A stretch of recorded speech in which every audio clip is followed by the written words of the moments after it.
Fala galera da simulação, aqui é Luiz Amaral e sejam bem-vindos a mais um episódio do podcast Kai Talks, um espaço para bate-papos descontraídos com diferentes profissionais do mercado de engenharia para trazer conteúdo relevante para o seu dia a dia.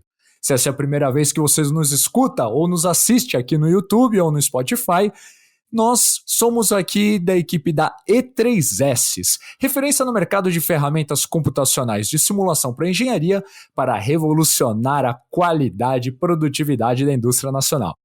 E o assunto que nos reúne aqui hoje, eu vou fazer uma breve introdução, se a gente parar para pensar em grandes conquistadores. Júlio César, Filipe da Macedônia, Napoleão, incontáveis outros líderes militares, todos eles praticavam uma estratégia em comum, que é a estratégia do dividir para conquistar. Essa operação, de uma forma geral, se consiste em duas vertentes diferentes. A primeira é aplicável pelo exército ativo, que visa dividir as tropas para a realização de múltiplas frentes de batalha com o intuito de desestabilizar o inimigo e fomentar diversos pontos de conflito para maior dificuldade de organização e estruturação das tropas de defesa. A segunda vertente se consiste em fomentar intrigas, sejam elas bélicas, políticas, que fomentem a discórdia e atrapalhem a troca de informações entre as tropas inimigas, com o intuito de desarticular, de tirar o incentivo e fomentar gastos desnecessários e inimizades entre possíveis aliados para que exista uma menor ou nula resistência à invasão. Hoje a gente está aqui reunido para fazer exatamente o oposto dessa estratégia. No campo de batalha atual, dessa busca incessante por vantagem competitiva, inovação, criação de produtos e negócios exponenciais, é cada vez mais presente no mercado a ideia de que é necessário unir para conquistar. E para isso eu terei um bate-papo incrível com Marco Tosatti, responsável por competitividade e negócios na Santi. Se prepara porque essa conversa vai ser muito legal.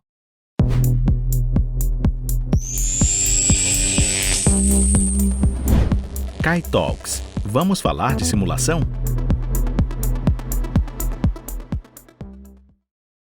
Marcão, antes de mais nada, cara, muito obrigado por estar participando aqui conosco. Eu agradeço você estar disponibilizando o seu tempo para falar com a gente e principalmente com o nosso público que vai estar acompanhando a gente tanto no Spotify quanto no YouTube.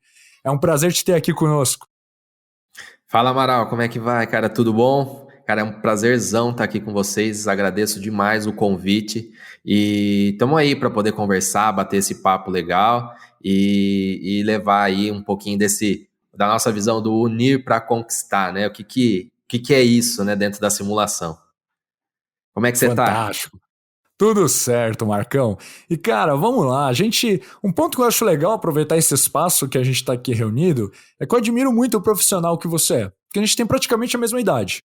Mas você criou uma carreira muito diferente da minha, porque você estudou, você se capacitou, você é um especialista nas tecnologias de prototipagem digital, de digitalização, super antenado e atuante com a indústria 4.0, e você resolveu aplicar isso com skin in the game e é que um empreendedor abriu seu próprio negócio.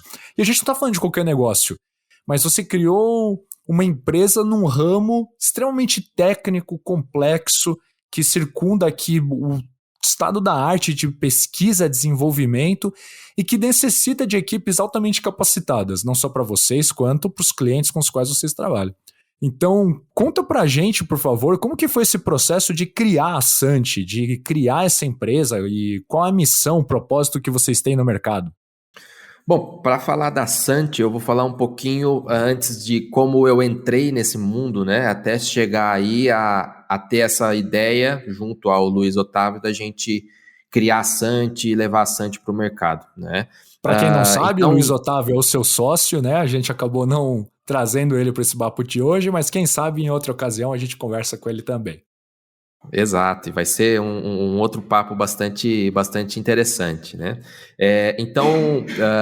Eu sempre fui assim, um entusiasta da engenharia. Desde novo eu fiz curso técnico em mecânica, sempre gostei demais dessa questão de você criar novos produtos, trazer soluções para problemas, porque eu acho que basicamente engenharia é isso, né?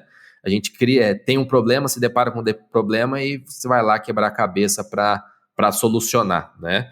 Então, nesse ponto, comecei a estudar ali com técnico, depois entrei na engenharia mecânica, entrei num projeto de extensão na faculdade, o Aerodesign, e dentro desse projeto de extensão, que é a aplicação da engenharia já, né? Então, pegar todo aquele conhecimento de sala de aula e começava a aplicar no desenvolvimento de um projeto. E o primeiro ponto, né, quando você pensa em desenvolver e testar tal, começa ali no analítico, no experimental, testando. Em determinado ponto, a simulação ela se fez necessária, ou seja, eu preciso garantir a integridade estrutural, por exemplo, do meu protótipo, do meu avião, sem ter que construir 3, 4 aviões, né? Ou pensando ali no cálculo analítico, né, que acaba por vezes sendo muito simplificado, como que eu posso prever o comportamento da minha estrutura, do meu conjunto ali, do meu projeto, antes de testar, antes de fabricar, né? E aí fui atrás de conhecer um pouco mais, conheci simulação. A minha física mãe é o elementos finitos, né? Então a parte utilizado muito na parte estrutural e tudo mais. E, enfim, né? Comecei a trabalhar, trabalhei por alguns anos numa consultoria, né? No NCE, e depois, em determinado momento, eu me desliguei do NCE, estava terminando o meu mestrado, me especializando no método dos elementos finitos. Tinha na cabeça aquela questão da carreira técnica, né, de se especializar e tudo mais, mas, assim, muito em conversa, em pesquisa, entendendo um pouco do mercado, conversando com amigos, conhecidos, fez muito sentido, né, para mim, junto ao Luiz, né, em várias conversas, vários churrascos que a gente teve juntos, né. Bons churrascos, inclusive, eu tive a oportunidade de participar de um. Sim, e muitos virão ainda. Enfim, e aí a gente, conversou muito e falou, acho que a simulação é algo que não tem mais volta, né? É algo que agrega demais para o desenvolvimento. A gente vê cada vez a gente tendo que aumentar a produtividade, reduzir custos. Agora você pega a agrícola aí com problemas de fertilizantes, né? Por exemplo, por conta, infelizmente, da guerra. Então, você não desperdiçar fertilizante na hora da aplicação, por exemplo, ou na hora de desenvolver um veículo, enfim, você pode, inúmeras aplicações, né? A simulação ajuda muito a você ser mais ágil, por vezes, ter um menor custo, né? Conseguir garantir, amadurecer um projeto mais rápido, garantir qualidade, enfim. E a gente, conversando, viu que nós, com o nosso conhecimento, poderíamos ajudar. E aí a gente começou a pensar de que forma, né, a gente poderia colaborar com as empresas, com as pessoas, com os projetos, né, que existem. E aí que nasceu aquela primeira ideia da Sant, né? Na época sem nome, mas só com uma vontade de utilizar esse conhecimento que a gente até hoje desenvolve, e acho que vai passar uma vida ainda desenvolvendo, mas utilizar esse conhecimento para, junto às empresas, junto a projetos, junto ao desenvolvimento, à solução de problemas como um todo, que a gente pudesse contribuir, né? Agregar, né? Vamos dizer assim, formar parcerias para fazer com que isso aí, com que a simulação pudesse colaborar. E aí a gente pensou, como que a gente poderia viabilizar isso, né?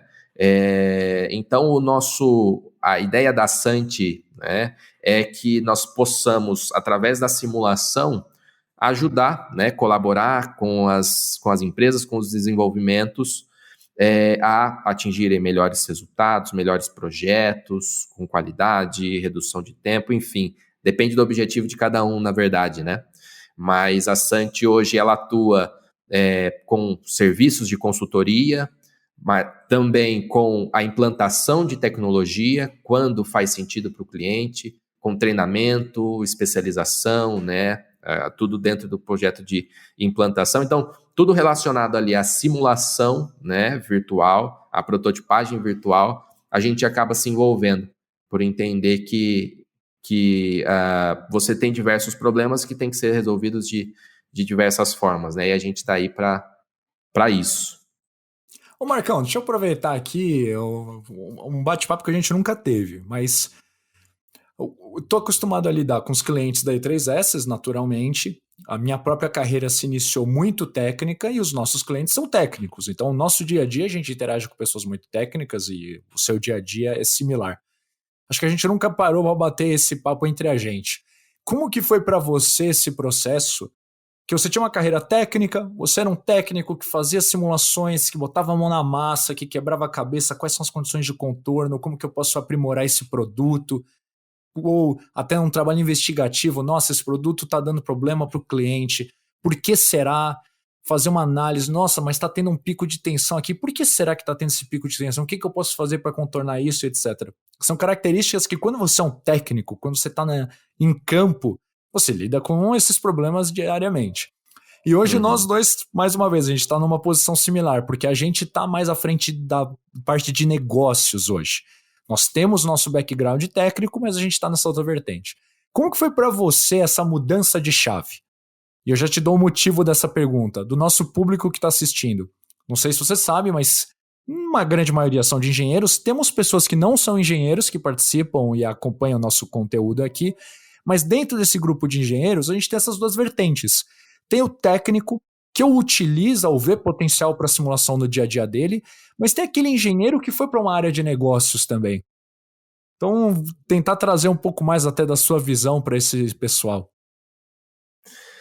Puxa, foi gradativo, na verdade, e quando eu vi, eu já estava um pouco afastado, assim. Eu acho que eu nunca me afastei 100% da área técnica, né, da resolução de problemas, eu gosto demais disso, mas hoje eu atuo, bem menos do que eu atuava antes, né, que era, vamos dizer assim, 100% do meu tempo. Mas foi algo, assim, gradual, né, eu vejo que quando você está ali na frente técnica, né, você recebe as demandas e aí você foca na solução do problema, né, vamos dizer assim, da porta para dentro, né, dali da engenharia. E só que por vezes os clientes, os parceiros e etc. não tinham todo o problema compreendido para poder passar todas as informações que a área técnica necessitava. E às vezes os clientes até pediam, né, solicitavam, e nas conversas acabavam vindo assuntos de compreender um pouco melhor o problema em si, etc. E, enfim, esse foi um primeiro passo, que ainda assim é muito técnico, né? Depois, né, dentro dessas conversas, né, dependendo, lógico, da empresa e tudo mais, das pessoas, as coisas se abriam um pouco mais, né, ou voltavam um pouco mais. Então, ao invés de conversar só sobre a solução técnica, aí começaram a surgir conversas, necessidade de conversas do entendimento do problema, né? E antes disso, sobre o próprio produto, né? Puxa, para que serve? Qual é o objetivo do produto? Hoje a gente atua bastante no setor agrícola, né? Então, se você for pensar num problema, o porquê que aquela máquina existe, ou qual é a missão da máquina, para que nós, né, possamos contribuir não só com a resposta técnica de determinado ponto, né? Mas às vezes até ter ideias junto ao cliente, com o cliente, né? Construir ideias junto ao cliente de como melhorar aquele produto, né? De como tomar alguma decisão, é lógico, sempre ali a quatro mãos, mas agregar também, não ser um parceiro não só de puxa, eu sei mexer no software, eu sei um método de cálculo e eu vou usar isso para te dar um resultado. Junto com o cliente, poder construir ideias, poder ajudar a explorar oportunidades, a identificar pontos de melhorias e formas que a simulação pode ajudar o cliente. E aí começou a ter essa linha, né? Vamos dizer assim, puxa, a simulação ela resolve esse problema, mas a simulação ela pode ajudar muito mais. Ela pode ser utilizada para outras coisas também, né? E aí que começaram a surgir essas conversas e cada vez foi fazendo mais sentido, né? Essa vertente de conversa. Deu para ver que a gente, pelo menos nós sentimos, né, que estávamos conseguindo contribuir bastante também com isso, né?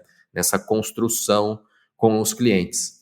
E aí, por isso que eu disse que quando eu fui ver, eu já estava tendo muito mais conversas e me dedicando mais a estudos, né, com base nessa linha, né, do que realmente ali na frente técnica, fazendo malha, fazendo simulações e etc.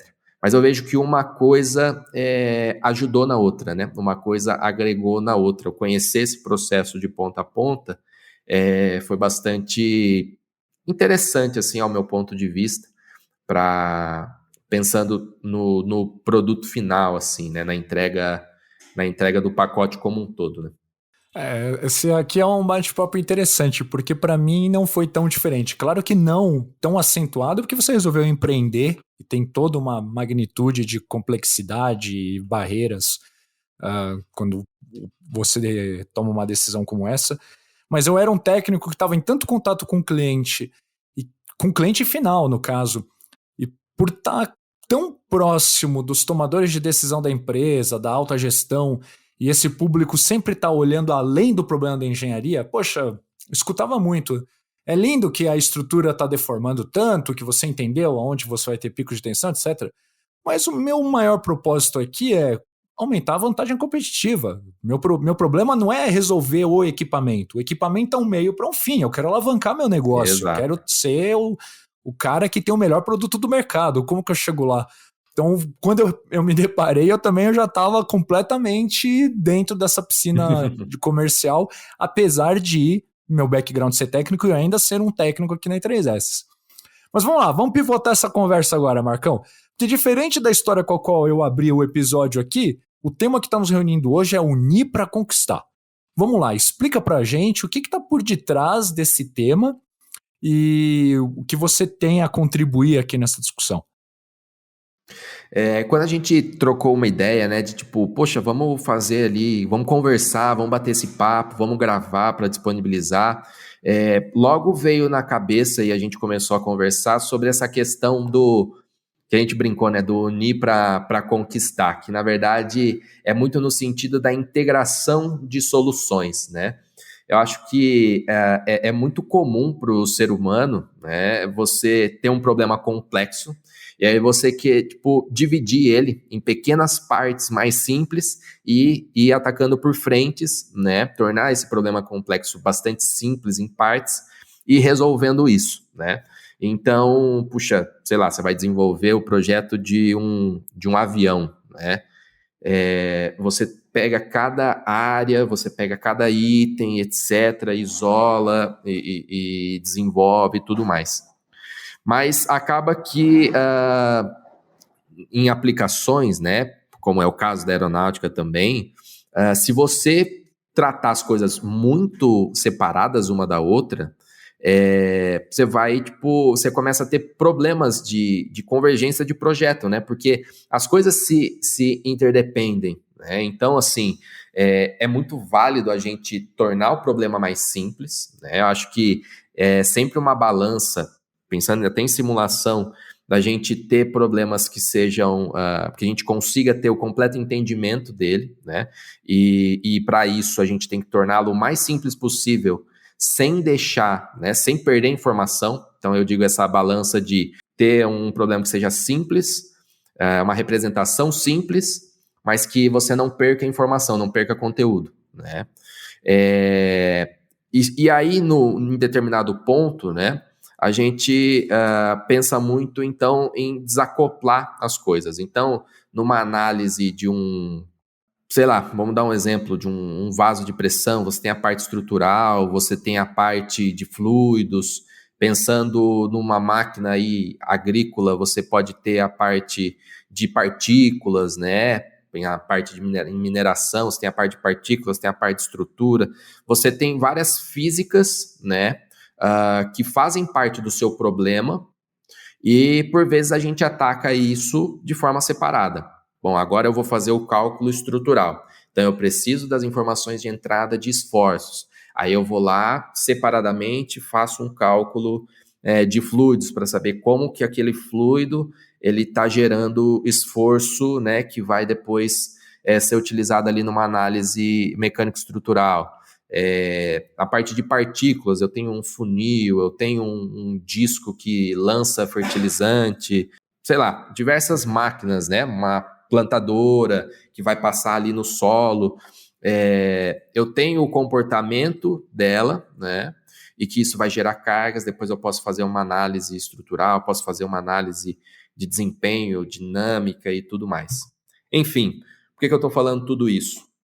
Quando a gente simplifica o problema, né, e desacopla, isso é muito útil para nós. Mas, em determinados pontos, a gente pode acabar simplificando demais. E nessa simplificação, a gente acaba tendo que ser conservador, né, para que a gente não peque, né, por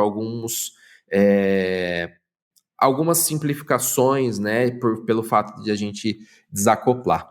E dentro de um mercado, né, dentro da atualidade em que a gente busca cada vez mais produtividade, economia, né, ser ágil, né, nos desenvolvimentos e tudo mais, esses fatores acabam sendo relevantes, né? Então, eu fazer, por exemplo, um cálculo que envolve a simulação, que junta uma simulação de fluidos com uma simulação estrutural, né, uma simulação de fluido-estrutura, ela vai fazer com que numa mesma análise, numa mesma simulação, né, numa mesma prototipagem, a gente consiga do CFD, né, dali da análise de fluidos, saber quais são os esforços e já correlacionar isso com a parte mecânica, né?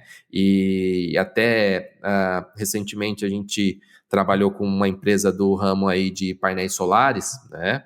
E é muito interessante porque ali existem análises, né, que podem ser feitas unindo, por exemplo, o escoamento do vento, né, a interação do vento com a parte estrutural. Depois que você tem essas forças agindo, você vai ter uma deformação do seu conjunto. Então, aquela carga aerodinâmica inicial, ela vai ter uma mudança de perfil. Então, você consegue retroalimentar o seu modelo, né, de fluidos ali para recalcular essas cargas e fazer o que a gente chama de análise duas vias, né? Ficar fazendo esse ciclo entre fluido e estrutura e ter um entendimento muito, muito fino, muito detalhado do projeto, né, dali do produto. E com isso, a gente consegue otimizar, reduzir fatores, deixar de ser tão conservador, porque agora a gente está entendendo um pouco mais, de forma mais realista, como as coisas estão acontecendo.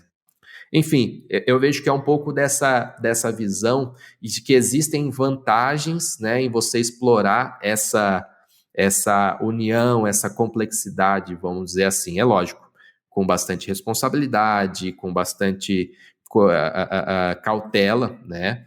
Mas isso acaba fazendo muito sentido e trazendo vantagens, né, para os desenvolvimentos. Você me traz aqui um raciocínio que eu cito às vezes esse raciocínio em alguns treinamentos, quando eu tinha muito treinamento presencial, né? A pandemia deu uma balançada nisso. Mas, apesar de sempre ter gostado de Lego, sempre ter tido uma paixão, eu tenho vários engenheiros na família, eu olhava para aquelas pessoas e falava, nossa, quero ser engenheiro, quero ser engenheiro. Quando chegou a hora H de fazer o vestibular, eu tinha uma dúvida mortal dentro de mim.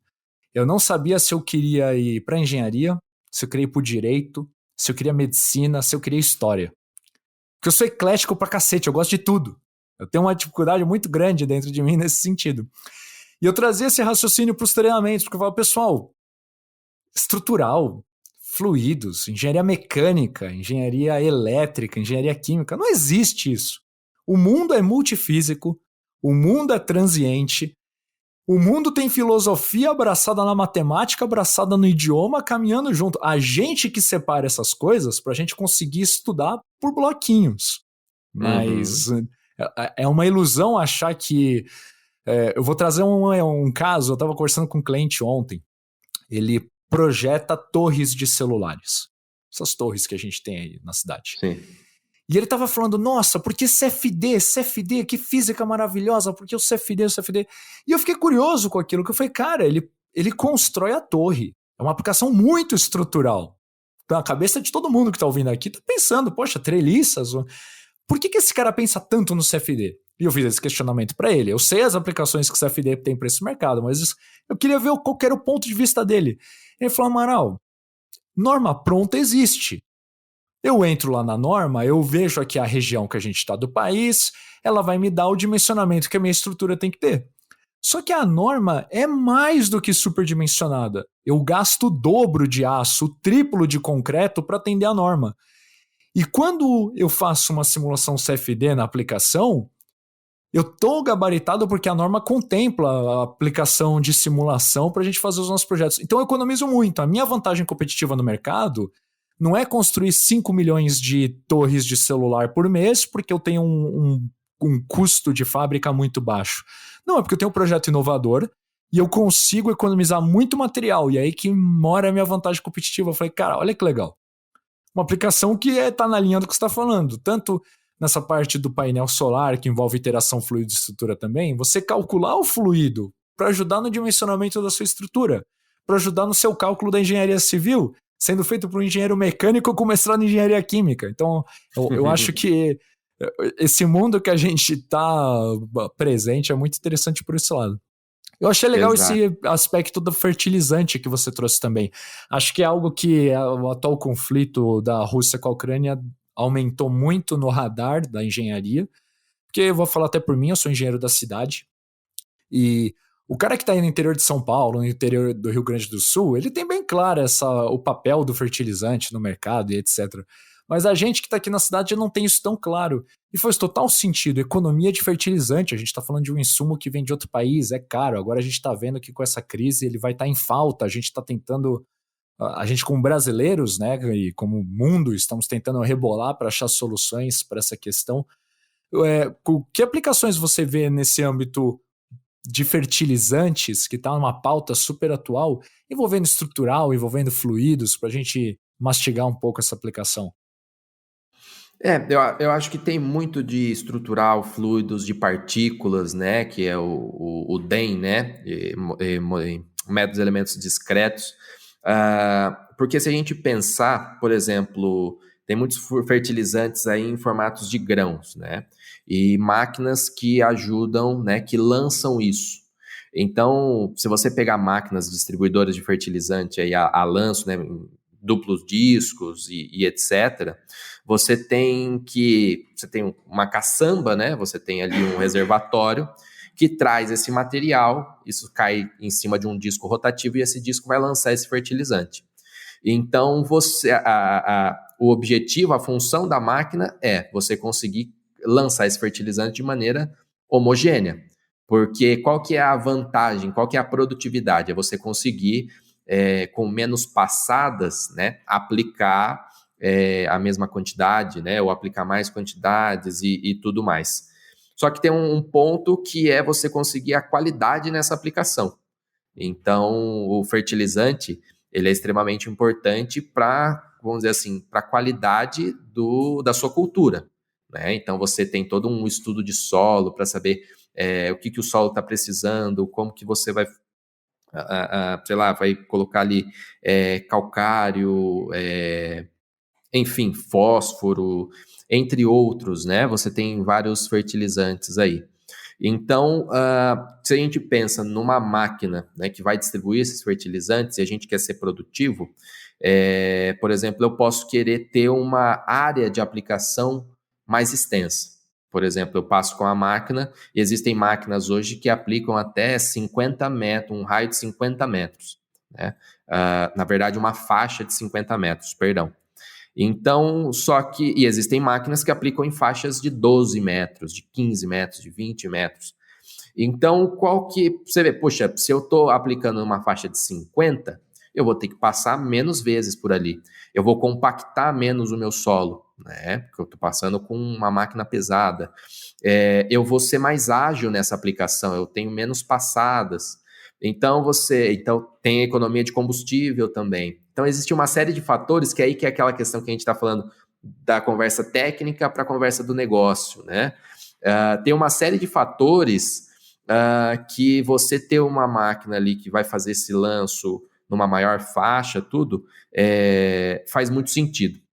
E agora vamos trazendo isso um pouco para a parte técnica. Se eu estou querendo lançar isso mais longe, eu tenho que manter a mesma qualidade de, vamos dizer assim, de distribuição do que se eu for aplicar com a mão lá, né? Então, como que eu garanto isso? Sei lá, se eu tenho que ter tantos miligramas ou tanta determinada dosagem de fertilizante naquele ponto, naquele suco que vai ser plantado, e agora eu quero aplicar isso assim a tantos metros de distância, como que eu garanto que aquela quantidadezinha vai chegar lá naquela posição, né? Isso é muito teste, né? E no setor agrícola, a base vem muito dos testes físicos, né? De você pegar lá, colocar o trator, o caminhão no campo, passar e ir regulando a máquina e desenvolvendo. Só que isso leva muito tempo, isso é muito custoso, né? Para você fazer esses testes. Então, por vezes, para você adquirir esse conhecimento, você leva anos, né? Para ter ali o conhecimento da sua máquina, da setagem dela. Só que agora a gente, trazendo um pouco mais para o momento para agora, para essa década e tudo mais, quando a gente começa a falar de agricultura de precisão, ou seja, eu estou controlando nos mínimos detalhes ali a deposição de fertilizante e etc. Eu tenho mais parâmetros para controlar. Então, existem máquinas hoje, por exemplo, que você, ali na cabine, você informa qual é o fertilizante e ela inteira, com controles eletrônicos, ela se posiciona, ela se seta, vamos dizer assim, para conseguir manter a qualidade para aquele fertilizante que agora vai ter um diâmetro de grão diferente, uma densidade diferente, então a dinâmica ali, né, do sólido do lanço vai ser diferente. Então, como que eu correlaciono todos esses parâmetros, né? Então, é cada vez mais complexo e mais demorado e custoso e tudo mais eu fazer esses testes experimentais no campo, né? E aí uma alternativa para isso é a simulação. Não que a simulação ela vai substituir o campo ou que sejam concorrentes. Tem até um artigo muito interessante no blog da E3S que fala sobre análise experimental, numérica, analítica, e que essas coisas elas não são concorrentes, né? Na verdade, elas têm que trabalhar em conjunto, a gente tem que integrar isso também. Então, a simulação ela pode te dar agilidade e mais informações para que a gente conheça melhor o nosso produto. Então, eu consigo, por exemplo, numa simulação de partículas, correlacionar a velocidade do disco com as aletas que vão fazer esse lanço, com o perfil dessa aleta, com o tamanho dela, com a velocidade de alimentação, com o ponto de cair, enfim, eu posso citar vários parâmetros que influenciam nessa homogeneidade, nessa qualidade dessa deposição de fertilizante. E a simulação, ela nos ajuda a controlar esses parâmetros e, ao mesmo tempo, eu consigo integrar a tudo isso, a esse conhecimento, vamos dizer assim, da performance, qual que vai ser o impacto estrutural, né? Eu tenho lá meu motor girando um prato, eu tenho um material caindo, como que vai ser o desgaste nas minhas aletas, como que vai ser a deformação do conjunto, como que vai ser a vibração, qual que é a resposta mecânica disso, enfim, né? Eu acho que é um ponto que a gente... Acho que tem muita coisa e a simulação, né, o protótipo virtual, que nada mais é, você tem um protótipo físico em campo e tentar reproduzir aquilo da realidade no virtual. E aí você tem essas vantagens de poder mexer em diversos parâmetros, criar tendências, entender nos pormenores o funcionamento, e aí amadurecer esse projeto mais rápido.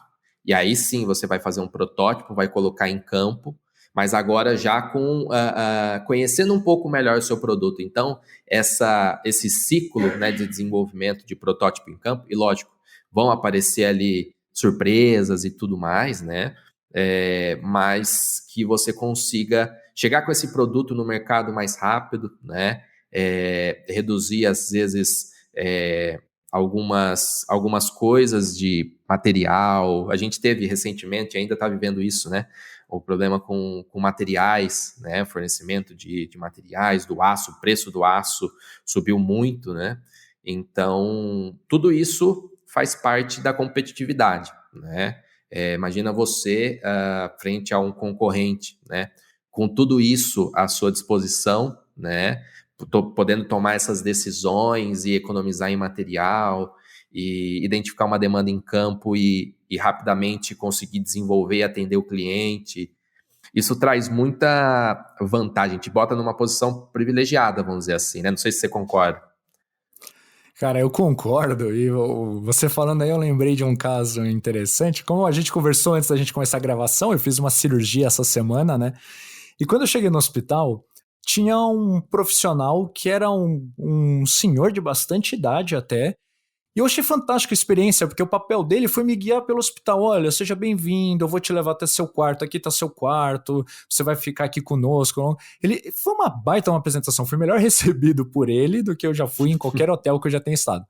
Mas ele foi interessante porque ele fez uma piadinha que eu não aguentei de dar risada, que ele falou, olha, fique tranquilo também que nós temos um cofre aqui dentro do quarto, então fique à vontade para guardar seus itens de valor, seu celular, seu tablet, sua carteira, 1 quilo de picanha, 1 quilo de aço, 1 litro de gasolina. Eu falei, nossa, olha como esse cara tá antenado com o mercado. Porque, de fato, a crise dos containers, a crise que a gente já vinha enfrentando do aço, a crise dos microprocessadores, que também está longe de terminar, está faltando produto tecnológico no mercado para ser vendido.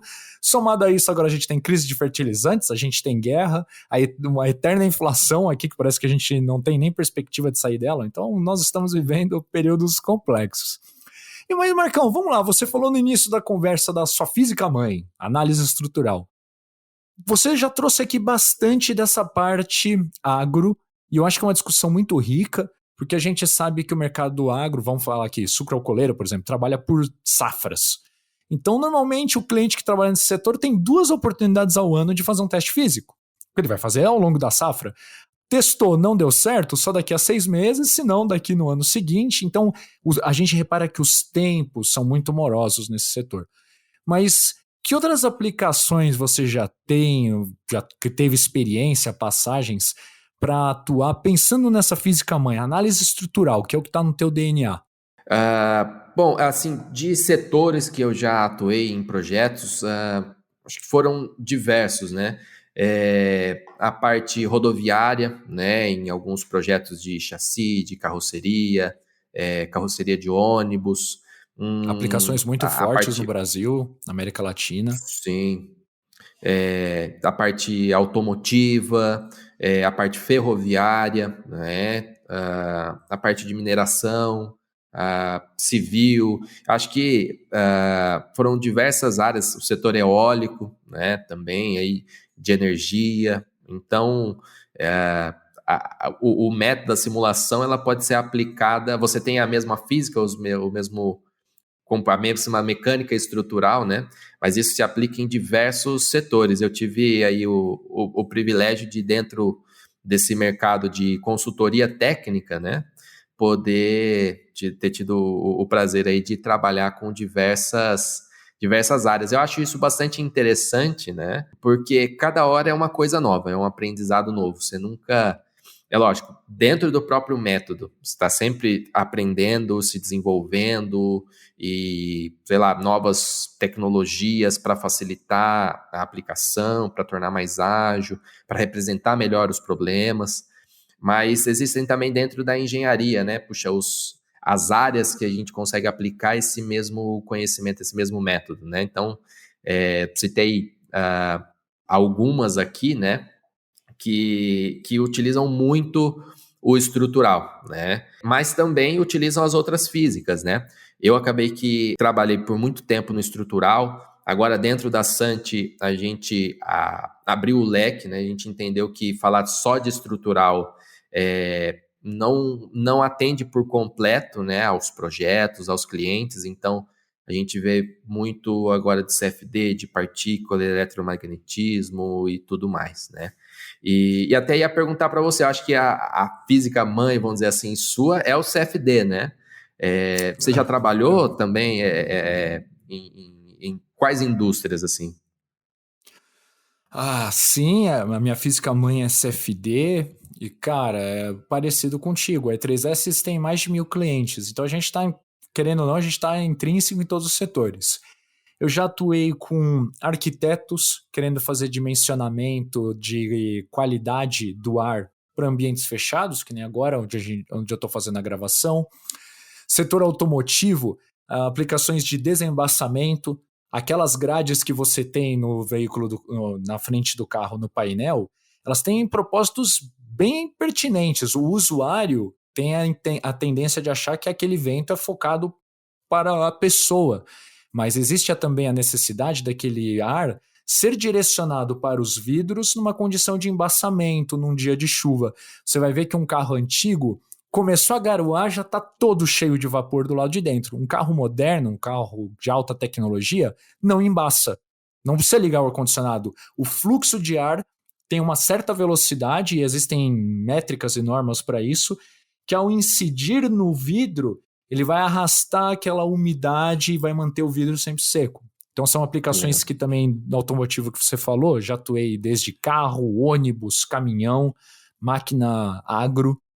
Pensando em fluidodinâmica também, já tive alguns trabalhos com fornecedores e fabricantes de torres, na mesma linha do exemplo que eu trouxe agora há pouco. Painel solar, já tivemos bastante coisa. Grandes usinas, análises de compressores, de caldeiras, já tive várias passagens também. O meu mestrado foi em turbomáquina, então eu fiz otimização de escoamento de uma turbina que era aeronáutica, mas pode ser uma turbina de vapor, pode ser uma turbina industrial. Então, a fluidodinâmica tem essa mesma particularidade de análise estrutural. Você consegue enxergar ela em todo lugar. A gente está imerso no meio fluido. A gente vai para a praia para ver um meio fluido muito interessante num dia de calor, que é o mar. Então, tem várias aplicações com as quais a gente consegue trabalhar. E pela E3S ter essa característica de estar com um pezinho em todas as indústrias, eu não sou um especialista em nenhuma. A gente tem clientes do setor de linha branca, por exemplo, que eles sabem tudo que é possível e imaginável para projetar um refrigerador, um forno. A gente não. Mas em contrapartida, na tecnologia de simulação, a gente consegue entender no detalhe como que essa tecnologia vai se adaptando, da mesma forma que você falou, a metodologia é a mesma.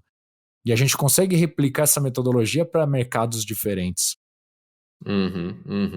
E já você comentou da E3S, tipo, puxa, vocês têm aí mais de 1.000 clientes e tudo mais. Como que você vê essa tendência de mercado? A gente está falando dessa integração, isso já é realidade? Você vê que já tem clientes assim que estão adotando isso? Você acha que ainda vai mais alguns anos? Você acha que ainda leva um tempo para que isso realmente chegue no mercado? Como que você vê, qual que é o momento assim que o mercado como um todo está? Então, eu vou dividir essa resposta em duas, porque pensando nos produtos que a E3S leva ao mercado, esse mundo multifísico está muito alinhado com a nossa estratégia. Então, a gente, e isso é da natureza do produto e do nosso posicionamento de mercado, não é interessante a gente falar, nós temos a melhor ferramenta de análise estrutural. Apesar do Mechanical ser a ferramenta mais utilizada em mecânica estrutural hoje, existem várias publicações para isso, não faz parte do nosso discurso, não faz parte da nossa estratégia. O Fluent é 2 vezes o software mais utilizado de fluidodinâmica, mas para a gente não é interessante esse posicionamento. É um título que a gente tem, mas a gente não quer dar foco nele. Pensando em produto, o diferencial das nossas tecnologias é que a gente tem esse ambiente integrado que facilita essa troca. Então, o discurso que nós carregamos para o mercado é o multifísico. O mundo é multifísico e a gente tem potencial para levar para o mercado e aprimorar os projetos dos nossos clientes de uma forma multifísica. Pensando do ponto de vista do cliente, a gente tem os clientes de 2 momentos. Porque é difícil você começar, você ter o seu primeiro contato nesse mundo multifísico. Você viu, a minha física mãe é fluidodinâmica, a sua é mecânica estrutural. A gente teve que começar por algum lugar.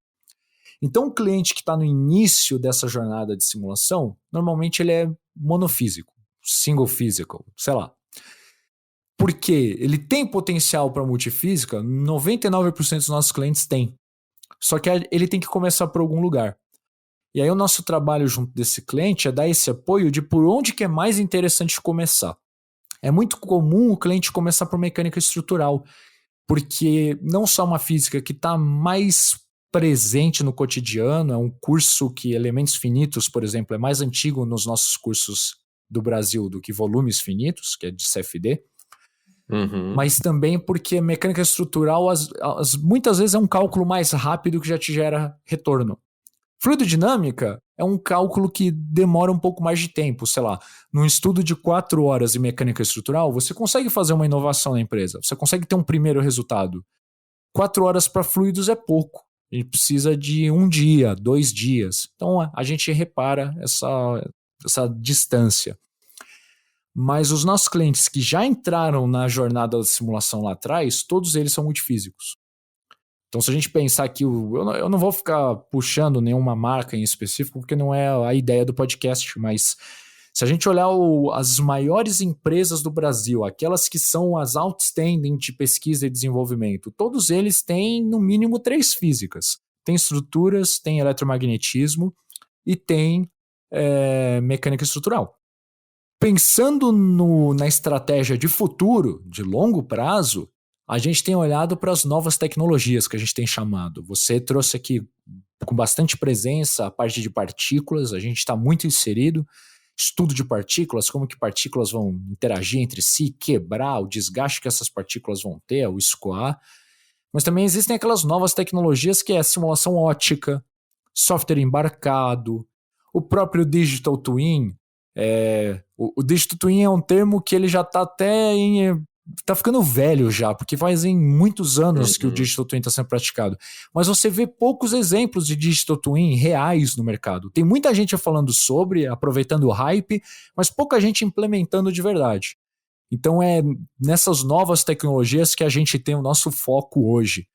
E não sei, Marcão, se até pelo seu ponto de vista, qual que é o potencial que você vê para essas novas tecnologias nessa pauta que você trouxe aqui, do Unir para Conquistar? Puxa, eu vejo que é muito importante até junto com essa evolução, vamos dizer assim, que a gente está, né, nessa evolução tecnológica. Um exemplo que recentemente eu estava lendo, que eu gosto muito do assunto, é veículo autônomo, por exemplo, né? A parte de simulação ótica é extremamente importante, né, na validação desses veículos.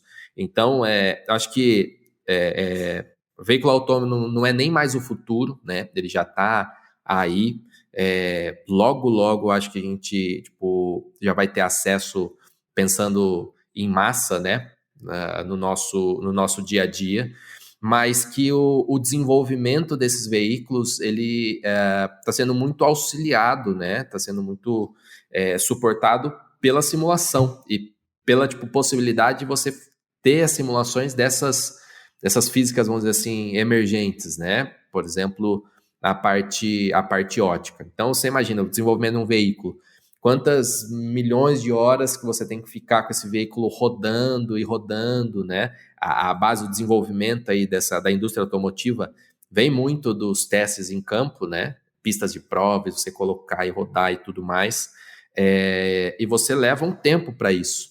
E, por exemplo, com simulações óticas de câmeras, sensores, e poder colocar nessas simulações, por exemplo, os fatores externos de ambiente, né? Iluminação do sol ou a ausência de luz, chuva, enfim, né? Você poder integrar tudo isso para saber como que o seu veículo vai se comportar, se ele vai identificar os objetos, porque a ideia de tudo é você reduzir o número de acidentes, né? Então, você quer ter a praticidade, né? Mas você não quer ter um carro autônomo que vai te gerar acidente, que não vai identificar uma pessoa, um obstáculo, um animal, qualquer coisa do tipo, né? Então, você precisa ter esse controle, ter a a certeza, a segurança de que o seu desenvolvimento, o seu projeto, ele é validado para aquilo, que ele já foi exaustivamente testado. E hoje em dia é muito possível que você crie um protótipo virtual desse veículo e rode com ele em pistas simuladas, né? Pistas aí realistas simuladas. E você consegue acelerar, rodar muitos quilômetros, né, ali na simulação e ir amadurecendo esse projeto mais rápido. Isso quer dizer que a simulação é suficiente e eu não preciso levar esse carro para teste? Não. De novo, o que a gente conversou, né? Mas ela faz com que você amadureça, que você desenvolva isso muito mais rápido, você preveja falhas, amadureça o projeto como um todo, né? Acho que todo projeto ele começa numa concepção e aí você tem que ir solucionando os problemas e destrinchando até ele estar pronto para ser, vamos dizer assim, consumido, né? Com segurança pela sociedade e trazer os benefícios ao invés de dor de cabeça. Então, eu vejo que essas físicas assim novas estão nos permitindo avançar como um todo, né? Como a sociedade, como um todo. Na verdade, fazendo com que esse processo seja mais rápido, né? Pô, Marcão, fantástico ter tido esse papo aqui contigo. Acho que enriqueceu bastante, você trouxe aspectos legais para a gente analisar e extremamente atuais. A gente está se direcionando aqui para o término do episódio, então eu gostaria de, mais uma vez, agradecer a sua presença, ter nos dado essa oportunidade de ter essa troca e te dar o espaço aqui para você se despedir para a galera, deixar seu contato e se quiser fazer alguma colocação que você acha que é interessante para o nosso público, que está ou nos ouvindo ou nos assistindo, manda ver. Bacana. Amaral, de novo, agradecer imensamente o espaço, o convite, né? É um privilégio poder estar batendo um papo com você aí, em nome da Sant, você pela E3S. E é isso, eu desejo que o que a gente conversou aqui tenha agregado de alguma forma ao pessoal que esteja nos ouvindo. Essa área da simulação é apaixonante, e tem muita coisa ainda para acontecer, então o pessoal que é entusiasta, às vezes está na dúvida, puxa, vale a pena, até se você não for ser um especialista, não for trabalhar com isso, vale a pena conhecer, saber um pouco, porque dentro de uma empresa, uma hora ou outra, você vai acabar se deparando com um item de simulação, de análise e tal. Então, a gente está falando de integração, né, dessa pluralidade, até em termos de formação profissional, né, de você ser especialista, mas conhecer várias outras áreas. A simulação, acho que é uma das que vale a pena dar uma estudadinha, ser curioso e tudo mais. Enfim, obrigado de novo, né? Obrigado, pessoal, e fico aí à disposição para outras conversas e vamos que vamos. E se vocês quiserem saber mais sobre a Sant, qual que é o site aí da Sant pro pessoal? É www.sant, S-A-M de Maria T de Tatu.com.br. E a gente está no Instagram também, no YouTube, no canal Sant Engenharia. Enfim, nos conheça lá, se quiser conversar, é só entrar em contato e vai ser um prazer aí trocar uma ideia. Aproveita, pessoal, porque os caras são fera. Então é isso aí, gente. É uma honra estar aqui participando de mais esse episódio do podcast Kai Talks, com o intuito de trazer aqui bate-papos descontraídos com conteúdo de qualidade para vocês. Para todo mundo que está aqui até agora, um abraço, até o próximo episódio. Marcão, prazer estar falando contigo. E aguardem, pessoal, que essa temporada tá demais. Tem mais coisa legal por vir. Um abração.